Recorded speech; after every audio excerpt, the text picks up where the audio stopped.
Muito boa noite, graça e paz.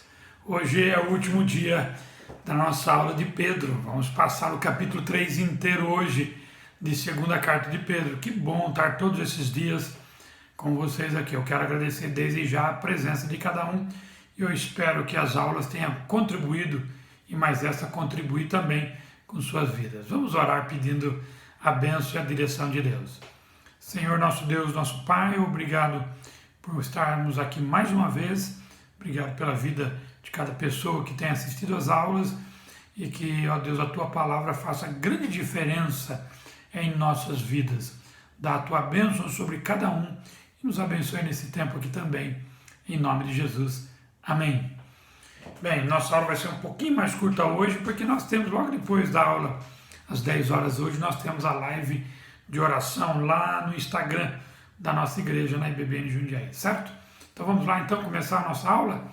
Muito bem, abra sua Bíblia aí na segunda carta de Pedro, especialmente no capítulo 3, que é a nossa parte. Só para a gente lembrar aqui, nós temos estudado 2 Pedro inteiro, nós vimos o capítulo 1, né, a ênfase que o capítulo 1 dá a respeito, aliás, toda epístola dá a ênfase de dar ferramentas para o ser humano, para o crente, para o cristão, de como viver e vencer os dias de tribulação. Nós vimos que no primeiro capítulo 1 é a palavra de Deus, né? Vimos bastante isso lá, ela é inspirada, movida pelo Espírito Santo. Vimos também no capítulo 2 que é ficar alerta contra os falsos mestres. Todo o capítulo 2 falou disso. E agora no capítulo 3 um assunto extraordinário. Pedro realmente tinha uma visão extraordinária das coisas de Deus e ele vai falar aqui sobre a segunda vinda de Cristo, a volta de Jesus. E eu quero que você preste atenção, nós vamos ler nos versículos e nós vamos estudando esse capítulo fantástico que é 2 Pedro. Acompanha comigo aí no texto. Vamos lá então? Eu vou começar lendo o versículo 1 e o versículo 2 de 2 Pedro. Pega aí seu papel para anotar as coisas, certo? Amados, esta é agora a segunda carta que lhes escrevo. Em ambas quero despertar com essas lembranças a sua mente sincera para que vocês se recordem das palavras proferidas no passado pelos santos profetas e do mandamento de nosso Senhor e Salvador que os apóstolos de vocês lhes ensinaram. Ele começa com uma expressão chamando amados, ele não fala muitas vezes, umas 3 vezes aqui, ele usa essa expressão aqui na sua epístola, na sua segunda epístola, e aqui ele fala, desculpa, aos cristãos, e ele diz que ele quer despertar a mente deles, né? Despertar a mente dele, e ele fala aqui da segunda carta, certamente fazendo alusão à primeira carta, porque ele fala, esta é agora a segunda carta que eles escrevem. Então, obviamente, isso dando credibilidade maior ainda à primeira carta, não é? E ele diz aqui, então, que ele quer despertar a mente daqueles irmãos, né? Então, ele fala da segunda epístola, e do que ele quer despertar? Para fazer com que aqueles irmãos lembrem das palavras proféticas dos profetas. Eu acho muito interessante quando Pedro faz isso, porque na realidade ele está fazendo uma junção dos assuntos tratados naquele dia com ele, com os seus leitores, com o Velho Testamento. Ou seja, trazer uma harmonia às Escrituras. Isso é muito bom. Aliás, isso é impressionante quando você estuda a Bíblia, você entendendo a harmonia bíblica, a harmonia das Escrituras. Então ele está dizendo que aquilo que ele está falando agora tem tudo a ver com aquilo que os profetas falaram. Ele está falando sobre as profecias do Velho Testamento e também ensinada pelos apóstolos. De novo, nos versículos 3 a 7, ele faz uma advertência contra os escarnecedores, e quando você lê, faz lembrar um pouquinho também os falsos mestres. Ainda que aqui talvez ele estava falando também de outro grupo de pessoas. Porém, olha só o que diz o versículo, primeiramente 3 e 4. Antes de tudo, saibam que nos últimos dias surgirão escarnecedores zombando e seguindo as suas próprias paixões. Eles dirão, o que houve com a promessa da sua vinda? Desde que os antepassados morreram, tudo continua como desde o princípio da criação. Então ele está falando de pessoas que vão escarnecer, vão zombar das Escrituras. Então ele faz uma advertência aqui para nós, né? Aqui a primeira é contra os escarnecedores. Então a visão de Pedro aqui fica um pouco restrita, não fica restrita aos falsos mestres, ele abrange não só aqueles que ensinam falso ensino, mas aqueles também que zombam, mesmo que não ensinam, mas debocham, zombam do verdadeiro ensino. Eles não passam nada diferente, novo, apenas estão para zombar das Escrituras. Desculpa, mas tá tudo bem, viu? Tá tudo bem. Zombar das Escrituras, esse é o objetivo deles, no intuito de negar a verdade.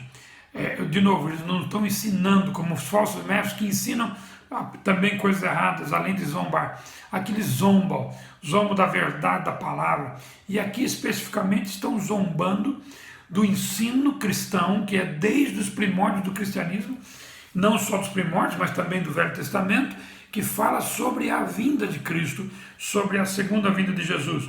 Ou seja, ele está dizendo aqui que eles estão escarnecendo. E ele usa aqui uma expressão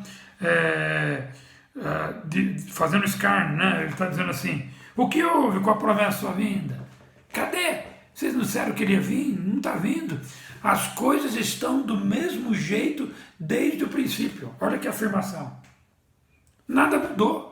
Do jeito que estava, continua e vai continuar. E a volta de Cristo não está aparecendo. Olha só o que Pedro fala nos versículos 5, 6 e 7. Acompanha aqui comigo.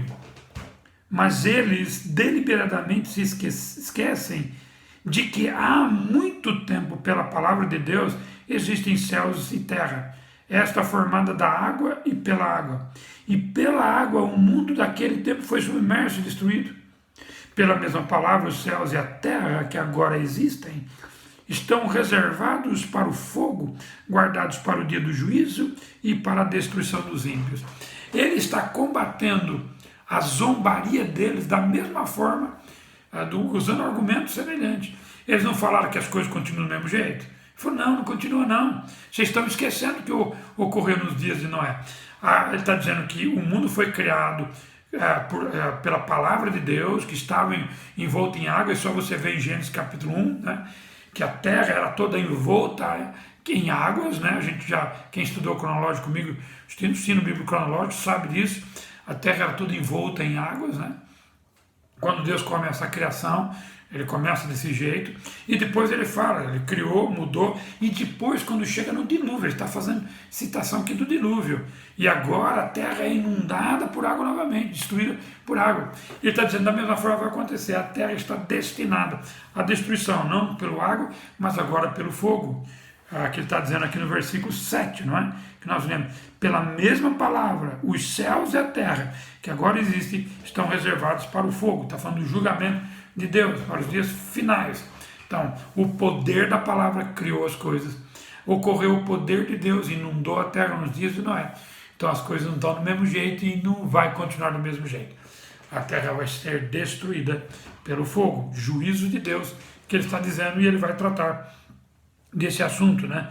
Então a conclusão é que houve mudança, não está as coisinhas do mesmo jeito que estava, não, como eles estão dizendo. Houve uma mudança drástica nos dias de Noé, e haverá outra mudança drástica no juízo final, ou no juízo de Deus, na segunda vinda de Cristo, com a terra sendo entesourada, sendo para o fogo, ou melhor, guardada para o fogo, entesourada no sentido futuro, né? E juízo e destruição dos homens ímpios que vai acontecer. Ele está dizendo aqui. E aí, a partir do versículo 8, ele traz aqui, né, uma explanação sobre a segunda vinda de Cristo, o quanto que ela é certa. Eu quero que você aprecie esse texto do apóstolo Pedro de uma forma impressionante, maravilhosa. Olha aqui comigo, vamos ler essa passagem. Comecemos então no versículo 8. Não se esqueçam disto, amados. Para o Senhor, um dia é como 1000 anos, e 1000 anos como um dia. O Senhor não demora em cumprir a sua promessa, como julgam alguns. Ao contrário, ele é paciente com vocês, não querendo que ninguém pereça, mas que todos cheguem ao arrependimento. Pedro aqui está respondendo a pergunta, onde está a promessa? Eles fizeram a pergunta lá no versículo 4, né? O que houve com a promessa da sua vinda? Está dizendo o que houve. Ela está mantida, ela está guardada. Só que está dizendo que vocês estão enganados. Você está olhando no prisma humano, dá uma olhada na visão de Deus. A Bíblia diz que para Deus um dia é como 1000 anos como um dia. Se você vai lembrar, é até bom a gente fazer associação, essa passagem citada por Moisés no Salmo 90. Então ele está dizendo aqui, um dia é como 1000 anos é como um dia, Salmo 90, versículos 2 e 4. Então, para os escarnecedores, a demora da volta de Cristo era a base por suas zombarias. Está aí, tá a mesma coisa, nada muda, cadê a promessa? Então isso era a base para colocar dúvidas em crentes, ou aqueles que se diziam cristãos, que estavam um pouco instáveis, então queria colocar dúvida. O dilúvio também levou muito tempo para chegar, mas veio. As pessoas no tempo do dilúvio também ouviam e zombavam. Que isso, não vai acontecer esse juízo, não vai acontecer. E aconteceu. E acontece nos nossos dias a mesma coisa, as pessoas estão zombando, Cristo não vai voltar. Meu querido, você que está ouvindo, é verdade absoluta, um dia Cristo há de retornar, há de voltar, é isso que Pedro está dizendo, há de voltar. Então essa frase, de novo, que eu disse para os irmãos, é uma citação do Salmo 90, que um dia para o Senhor como 1000 anos como um dia, é para dizer para eles assim, olha, para Deus, essa aparente demora sua é só uma aparente, isso não vai acontecer. Né? Para Deus, um dia como 1000 anos é como um dia. Aquilo que você está julgando demora, para Deus não, vai ser amanhã. A gente podia dizer assim, para Deus a volta vai ser amanhã, se não for hoje. Né? Se a gente for pensar exatamente. Então a demora do cumprimento da promessa tem um objetivo muito claro. Né? Olha o que diz no versículo 9, lendo: o Senhor não demora em cumprir a sua promessa como julga. Ao contrário, Ele é paciente com vocês. Por que Deus está aparentemente demorando? Por paciência dEle. Com qual objetivo de paciência? Por que Deus está agindo com paciência, né? Ou seja, Cristo não voltando ainda. Por que Ele está paciente? Podia ter mandado já Jesus voltar, mas não. Por quê? Olha o texto diz. Não querendo que ninguém pereça, mas que todos cheguem ao arrependimento. Então eu preciso afirmar, você que está me ouvindo, vai me ouvir talvez daqui a algum tempo, depois que eu já tiver postado isso no YouTube, presta atenção. A volta de Cristo é um ato da misericórdia de Deus. Desculpa, a demora da volta de Cristo, ou melhor, a aparente demora da volta de Cristo, é um ato da misericórdia de Deus. Ele podia ter voltado já e concretizado tudo, colocado tudo e pronto, já julgado e levado os que creram nele, já podia ter feito. Mas o que ele faz? Ele não faz isso. Por quê? Porque ele é misericordioso, paciente. Está aguardando pessoas que se arrependam. Está aguardando pessoas que creiam no Cristo Salvador, está sendo paciente para que as pessoas se arrependam e creiam. Lembra que no dilúvio durou 120 anos. Ou seja, ele falou do fim, do julgamento, através do seu servo Noé, foi falando, e ele teve paciência para aguardar 120 anos. Sabe quantas pessoas se arrependeram naquele período? 8. Noé, sua esposa, seus 3 filhos, suas 3 noras. Por quê? Porque não importa quantas pessoas, o importa é que pessoas possam crer. Óbvio que Deus quer que todos se arrependam. Olha o que ele diz aqui no final. Ao contrário, ele é paciente com vocês, não querendo que ninguém pereça, mas que todos cheguem ao arrependimento. Isso é o desejo de Deus. Porém, infelizmente, isso não vai acontecer. Por quê? Porque tem pessoas que não querem, se endurecem, não querem crer na palavra, não querem crer no Cristo, mas Ele virá. Ele virá, pode ter certeza. Se você crê ou não, Ele virá. E Ele está aguardando com paciência para que mais pessoas possam se arrepender. Louvado seja Deus por isso, né? Muito bem. Aqui no versículo 10, olha que expressão interessante. O dia do Senhor, porém, virá como ladrão. Os céus desaparecerão como um grande estrondo, os elementos serão desfeitos pelo calor, e a terra e tudo o que nela há será desnudada. Olha que coisa interessante, né? Primeiro ele faz uma comparação, que o dia do Senhor virá como ladrão. Todo mundo sabe como que é. Ele não está querendo comparar Cristo como ladrão, ele está querendo comparar a vinda de um ladrão inesperada. É assim, quando você pensa que não, aí que vem. Ou seja, quando você acha que não, agora não vai, quando você não está esperando. Ele está dizendo que a vinda do Senhor é súbita. Mas pastor, a Bíblia não diz que haverão sinais? Sim, haverão sinais. A Bíblia fala, e isso vai acontecer mesmo. Sinais haverão para a volta de Cristo. Porém, nem todo mundo entende sinais. Às vezes acontece, você está até com um ladrão, vamos pensar no ladrão, né? Tem sinal, né? Tem mais bandido na rua, mas a gente não liga, deixa tudo aberto de casa, né? Esquece coisas que não devia esquecer lá de fora, e o ladrão aparece uma hora para outra. Ou seja, a vinda de Cristo é súbita. Virá e muitas pessoas não estarão esperando a volta de Cristo. É isso que está dizendo. E eu espero que você que está me ouvindo, cada um de nós, não sejamos um desses que não esperam, que não aguardam, que não anseiam a volta de Cristo. Estejamos prontos. Ele vai dizer como daqui a pouco, para a volta de Cristo, né? Então virá assim de uma forma repentina. E haverá uma final e abrasadora, né, purificação da terra, que ele fala no verso 7, voltando só para o verso 7, pela mesma palavra, os céus e a terra que agora existem estão reservados para o fogo, a purificação. E agora olha o verso, no final do verso 10, né? Os céus desaparecerão como um grande estrondo, os elementos serão desfeitos pelo calor, e a terra e tudo o que nela há será desnudada. Então haverá um final abrasador. O que ele está dizendo? Que os céus passarão, e ele fala aqui, tem uma outra versão que fala estrepitoso estrondo, aqui a versão que eu estou usando com vocês, fala num grande estrondo, um barulho. Algumas pessoas dizem, alguns intérpretes desse texto dizem que será um movimento grande dos ares, que vão dar tipo de trovão, barulho, ensurdecedor, né, sobre esse dia, com som atordoante, né?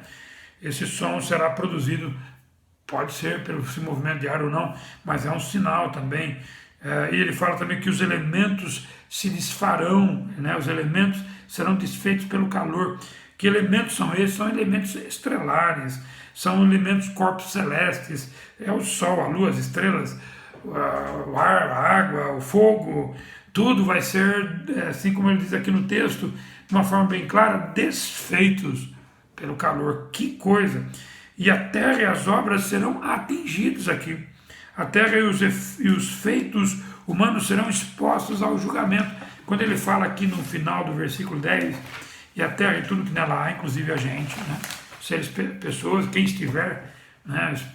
Espero que a gente não esteja, né? A nossa esperança está com Cristo, com toda certeza, não por mérito nosso, mas por mérito de Cristo, pela salvação que Ele nos concedeu. Ele diz que tudo que nela há será desnudado, colocada em total aparência, sem problema nenhum. E o que ele diz aqui no versículo, né? Certo? Os irmãos entenderam isso, né?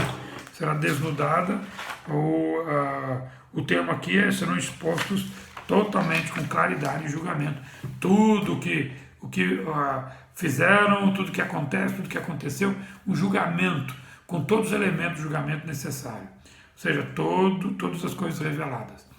Verso 11.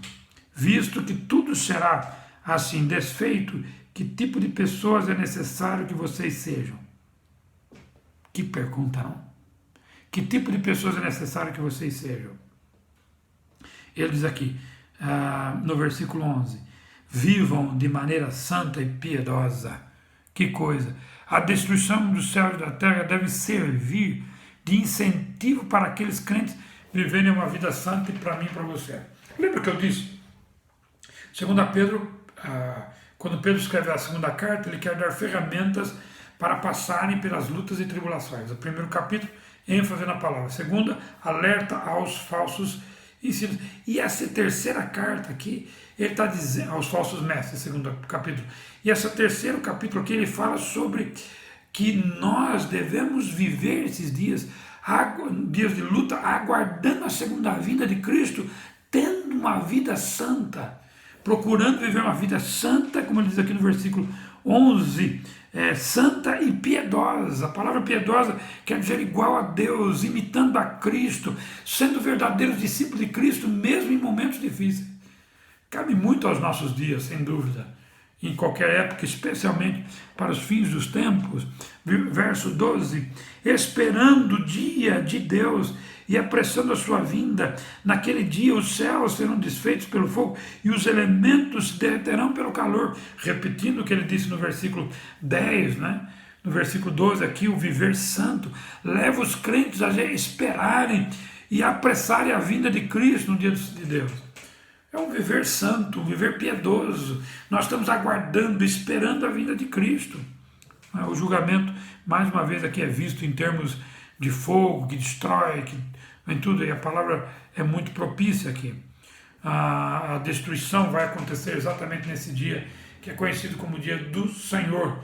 Tanto o Velho Testamento, como aqui o Novo Testamento corrobora esse termo. O dia do Senhor é o dia da vinda de Cristo. Olha aqui no versículo 13. Todavia, de acordo com a sua promessa, esperamos novos céus e nova terra, onde habita a justiça. Oh, glória a Deus!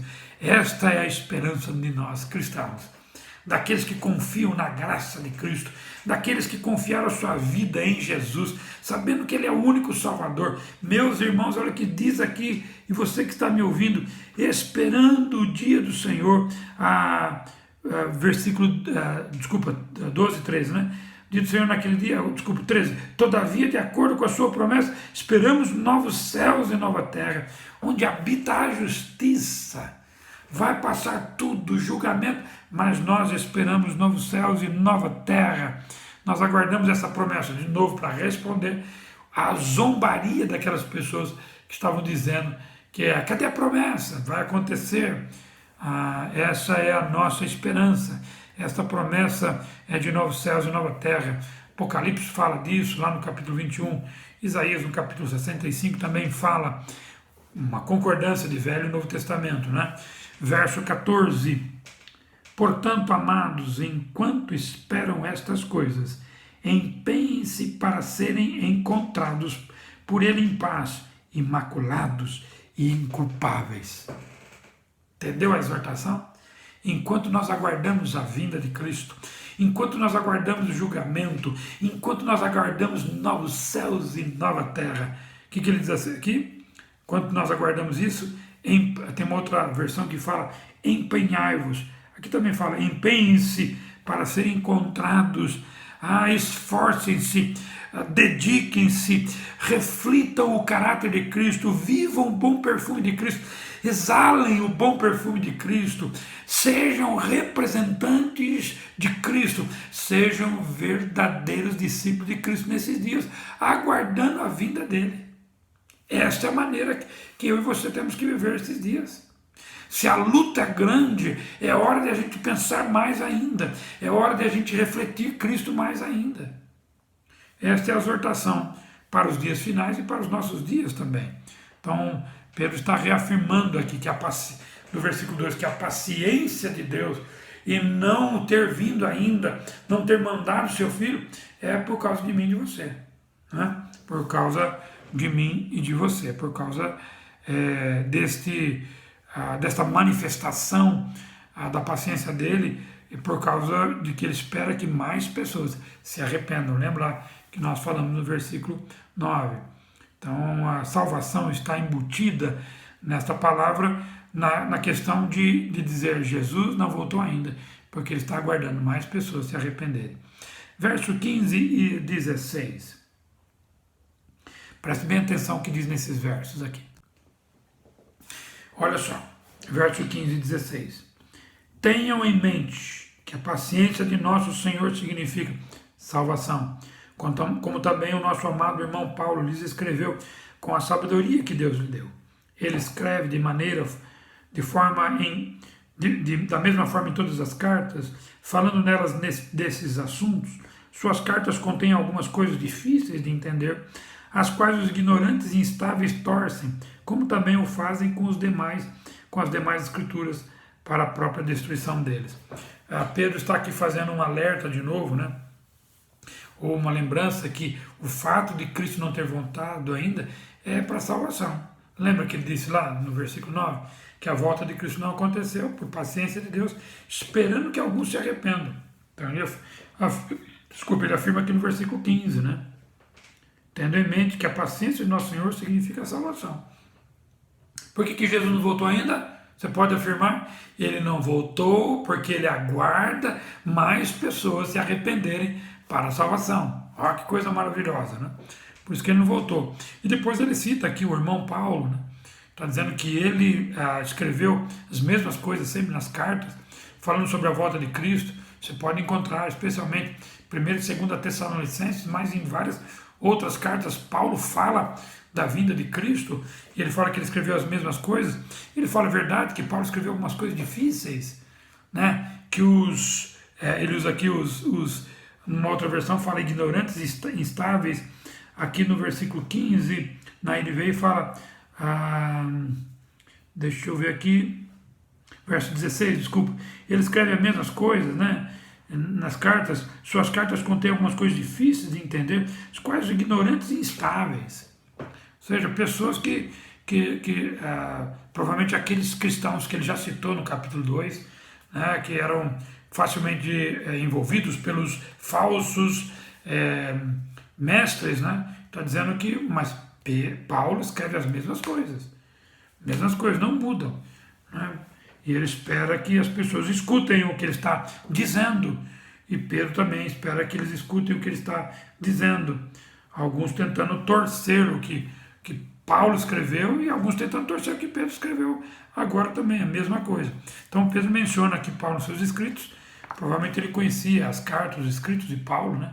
Porque senão ele não citaria, e Pedro aqui tinha uma admiração pela sabedoria de Paulo, né? Pedro admite que algumas coisas eram difíceis de entender, e alguns não conseguiam entender mesmo. Versos 17 e 18, os dois últimos versículos aqui, acompanha comigo. Portanto, amados, sabendo disso, guardem-se para que não sejam levados pelo erro dos que não têm princípios morais, nem percam a sua firmeza e caiam. Ora, portanto, amados, sabendo disso, guardem para que não sejam levados pelo erro dos que não têm princípios morais, certamente os zombadores, os falsos mestres. Ele está fazendo uma exortação a nós aqui e aqueles irmãos, que a gente não imite, que a gente não siga, que nós não sejamos levados pelos mesmos erros daqueles que zombam da palavra, daqueles que negam, daqueles que ensinam coisas contrárias à palavra de Deus. Certo? Não façam isso. Tem uma outra versão que fala cautelai-vos, vigiai, guardem deles. Né? Mas olha a expressão no versículo 18, que esse é o verso-chave de 2 Pedro, se você lembrar, na nossa primeira aula de 2 Pedro. Cresçam, porém, na graça e no conhecimento de nosso Senhor e Salvador Jesus Cristo, a Ele a glória para tudo sempre. Amém. Então, em vez de você ficar olhando e observando o que os falsos mestres escutam, em vez de você ficar vendo aquelas pessoas que zombam da palavra, querem ridicularizar, querem ensinar coisas contrárias, ele fala antes disso, ou seja, ao contrário, cresçam na graça e no conhecimento de Cristo. Relacionamento com Jesus através do conhecimento. Eu já expliquei e volto a explicar de novo. A palavra no original grego para crescimento, aqui no versículo 18, a palavra grega para conhecimento é gnosis. Aqui está epignosis, que significa, o prefixo epi significa um conhecimento contínuo, e não é um conhecimento que você chega até o fim, já está bom. Você vai perceber que quanto mais você conhece a Cristo, quanto mais você quer conhecer a sua palavra, mais você vai querer conhecer. O contrário também é verdade. Quanto menos você lê, menos você estuda, menos você quer saber dela. Então, o nosso esforço, nosso objetivo é ler, estudar a Bíblia, porque nela que nós encontramos o verdadeiro ensino e a esperança da volta de Cristo. Crescei na graça e no conhecimento. Nós temos que lembrar que a vida cristã é conhecimento contínuo. Não tem uma hora que você para. Eu sou pastor, estudo a Bíblia há mais de 30 anos, não posso parar, você também não. Nós temos que ler, estudar, pesquisar continuamente, tirar dúvidas, ir atrás, porque o diabo vai usar isso para afastar, para você ser enganado pelos falsos, para você ouvir as vozes dos zombadores e até mesmo desacreditar da promessa de Deus. Aonde está a sua promessa? Está vendo? As coisas estão do mesmo jeito. A promessa de Deus é verdadeira. Ele vai voltar. Ele vai julgar esse tempo presente. Ele vai julgar esse mundo. E ele vai viver com todos aqueles que creram nele. Para todos sempre, para a glória dele. Eu espero esse dia. Você espera? Por isso que ele termina o texto. A ele seja a glória. Agora e para sempre. Amém. Vamos louvá-lo enquanto nós estamos aqui. E nós vamos louvá-lo por toda a eternidade, quando estivermos com ele. Você pode dar uma glória a Deus para isso? Louvado seja Deus, não é não? Que coisa maravilhosa esse ensino. Mais uma vez eu quero agradecer você que esteve comigo todo o tempo aqui de Pedro. Nós vamos estudar mais coisas. Se você tiver alguma sugestão para a gente estudar segunda-feira que vem, você pode mandar. Senão, eu vou trazer aquilo que eu senti no coração para trazer para vocês, tá bom? Só para você saber, eu tive uma bibliografia aqui, preparei esse material com 13 bibliografias, quero citar para vocês rapidamente. Onde está a minha pesquisa disto? Eu usei a Bíblia Anotada é uma Bíblia comentada muito boa. Eu usei dois comentários, um comentário de Pedro, de 1 Pedro, introdução e comentário de Anne Muller, que é da editora Vida Nova, e 2 Pedro, introdução e comentário de Michael Green, também da editora Vida Nova. Também usei o novo comentário da Bíblia, volume 2, também da editora Vida Nova. O comentário bíblico do Moody, volume 4, que é fantástico, muito bom. A primeira epístola de Pedro, escrito por Wyber Walchi, que é muito jóia esse comentário. Também usei um livro da editora Vida chamado Estudo Panorâmico da Bíblia, da Henrietta Mears. Também Janela para o Novo Testamento, do escritor brasileiro chamado Enéas Tonini, muito jóia. Está com Cristo já, o irmão Enéas Tonini, pastor. Examinar as Escrituras, do Swindoll Baxter, volume 6, também um comentário muito bom. Dicionário do Novo Testamento Grego, do Taylor, muito conhecido por estudiosos. Também uma apostila traduzida em inglês, uma apostila chamada The Epistles of Peter, não sei se é assim que pronuncia, e também 2 apostilas de colegas meus lá do seminário, que eu usei como pesquisa.